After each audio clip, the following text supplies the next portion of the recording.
days. I know you know the scenario. You go open the fridge to look for a snack, even though you probably just ate dinner 10 minutes ago, or you're fully not hungry, but you're doing it either out of boredom or frustration or just because. And I fully know that feeling. I have been an emotional eater, as most of us have, in one form or another. I have been an emotional eater for so long. So let's talk about 3 of the ways that we are eating for emotions and not necessarily for nutrition. Let's talk about 3 ways that we can stop this, because unless we get eating under control, walking every day is really just a band-aid. So let's get into these 3 ways that it's an issue and 3 ways that we can make it better. So number 1, recognizing that our hormonal changes are real, that our estrogen and progesterone levels change in our 50s and when we hit menopause. And oh my goodness, that really throws you for a loop. Different emotional swings, different moods, different feelings, and honestly, different food cravings. And I'm not talking about those fake ones that they put on TV when someone's pregnant and they have a craving for garlic and peanut butter.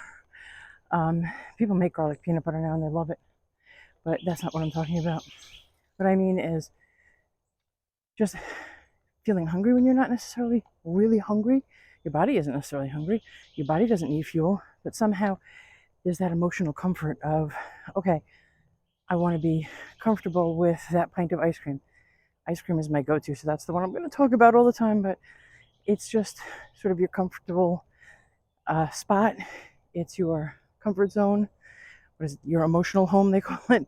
Sort of where you go back to, and I know for sure I have done that. So these emotional swings, these this need for this sort of craving to eat things that maybe are not actually good for our body, that's real. I think recognizing it is really the first key.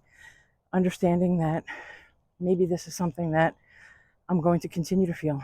It's not just today because there's a lot of stress, and that might be it, but there might be other times too. So just know that comfort eating is based off your emotions, and it's real. It's not something to be poo-pooed or just laughed at. You have to recognize it and honor that. And studies have shown, of course, that when we are feeling stressed or we feel like emotionally eating, we're not going for the healthy stuff. I'm not going to eat a salad. I'm going to eat that high calorie, high sugar, low nutrition food that really packs a punch for my palate and for my emotions. It's not something that's actually going to fuel my body. So know that that's real. Know that it's not just you. It's just physiological. So give ourselves a little bit of grace.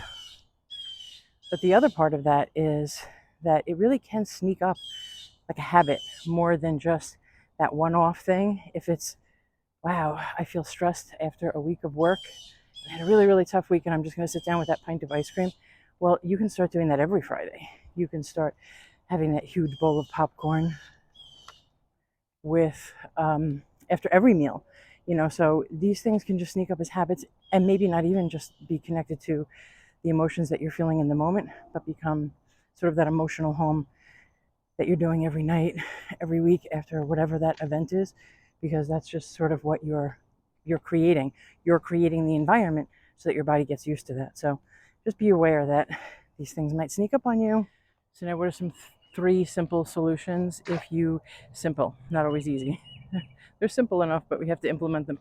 But let's come up with 3 solutions that you can try if you think that you're emotionally eating or whatever you're eating is not serving you. I read about the HALT method, HALT. So stop and think before you run to the fridge, before you sit down with that pint of ice cream. H, am I hungry? A, am I angry? L, am I lonely? T, am I tired? Now, there's a lot of different emotions and frustrations and pain points that can sort of fall under them, or maybe even have its own category. But these are 4 things to really think about if you're finding yourself emotionally eating. HALT. Windsor likes to halt all the time as we're walking, but think about it.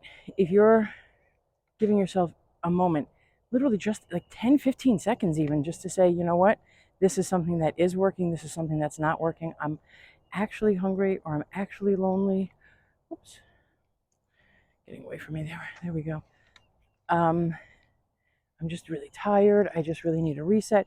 Just give yourself a little bit of time to think about that, because if you don't think about it, you're not going to be able to get in touch with your emotions, and you're certainly not going to be able to recognize why it is that you're eating emotionally, why it is that you're eating things that are not serving your body. Give yourself just that moment. HALT. Am I hungry? If you're really hungry, then you should absolutely eat. Find yourself something that's nutritious. Maybe don't have the pint of ice cream. Or if you want a little ice cream, have something nutritious and then have the ice cream. But if you look at the H and you actually are hungry, listening to your body and actually hungry, then eat. You should. If it's because you're angry, but you're not hungry, maybe then you need to start journaling. Maybe then you need to reach out and call a friend and express what it is that you're feeling. Maybe start to reflect and meditate and figure out why you're angry. If it's because you're lonely, for sure reach out to a friend. For sure start journaling. Start figuring out what you can do so that you're not feeling so lonely. Is this just a moment? Have you been feeling a pattern of loneliness? Whatever that is. Tired. Tired is a big one, because food is energy, right? So food fuels the body. So if I'm very tired and I know that I have to continue on my day, or I have a project, or I just have to make it through that last half an hour of something really important that's going on, and I'm tired, I know that if I don't have the opportunity to give my body the energy it needs in a healthy way, coming out for a walk, getting some air, maybe meditating, maybe laying down for a few minutes, if I'm not going to do that, I'm reaching for food. And it's not going to be good food. It's not going to be healthy food. So if you recognize that you're tired, again, start to think about something else that you can do. Maybe it is a nap. Maybe you just need like a 10-minute rest. Maybe you need to just turn the computer off and give yourself a little bit of time to decompress, to rest your mind, to rest your body, and then you can get started again. But you don't have to go and do that emotional eating. Think about it. HALT is something that I've just recently discovered, read about, and I think it sounds good. Could be promising. And to that point, maybe what you do is you come up with a non-food comfort menu. So something that is not necessarily food related, but something that definitely brings you comfort, that makes you feel good. Is it watching your favorite TV show? Is it calling your friend? Is it maybe journaling? Is it walking? I love walking. This brings me joy. It gives me energy. It makes me feel revitalized. It makes me feel connected. Maybe that's something that works for you. If it's not, then you make your own menu. Oops. You come up with your own non-food menu of things that make you feel good in that moment when HALT are sort of taking over. So start to think about things that you can do to make yourself feel better in the moment that don't necessarily have to do with food. And then lastly, definitely have some of those foods there. Definitely have something to grab and eat if you're in the moment. Maybe you really are feeling hungry. Maybe you are tired and you just need a little snack.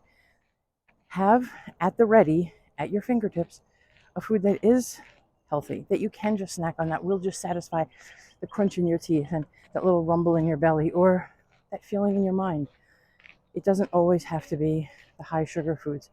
Now I know this is easier said than done, right? Like, oh, get your celery sticks. But whatever it is that you need that's going to make you feel better, maybe have it. Have it there at the ready. You need something a little bit salty, have a little salty snack.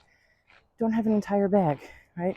Just make sure that you're trying to portion it out, right? It's all about portion control. I get that, and it's so much easier said than done. But don't have nothing. Don't have nothing in the house. When you know that those moments are, when you get home from work before dinner and you really want a snack, don't have nothing. Because if you don't have anything in the house, you know what you're going to do? You're just going to go to the store and you're going to buy big quantities of it. So just give yourself a little bit of grace, have a little something there, and keep a food journal. Keep a diary there that really is laying out when you're feeling that. If you're feeling it every day when you get home from work, again, make sure that you have something available that you can snack on. If it's not, if it's a weekend thing, okay, well then make sure you're taking care of yourself on the weekend. So if you keep track of this by journaling it, keeping track of when you're feeling any of those HALT symptoms and what snacks really satisfy that, you can set yourself up for success. You really can. It's very annoying to do. I'm not going to lie. It's the same thing as meditation. When I first started meditating, oh my goodness, how annoying to do this every single day. And I'm I'm going to fail at this. And I fail at meditation all the time. I still do. And I've been doing it for a few years now. But it gets so much easier and it helps so much more and clears your mind. So just try that. Have snacks available, small quantities, ones that are not atrocious for you, they're not absolutely terrible for your body, and keep track of when you need it, when you're feeling those feelings, and when you want to eat that food. Thank you again for joining us today on Fab 50s Florida, and drop a comment and let me know, what is your comfort food? Mine's always ice cream. Not that I don't enjoy other snacks too, but mine's always ice cream. Mint chocolate chip. So what's yours? What's your comfort food?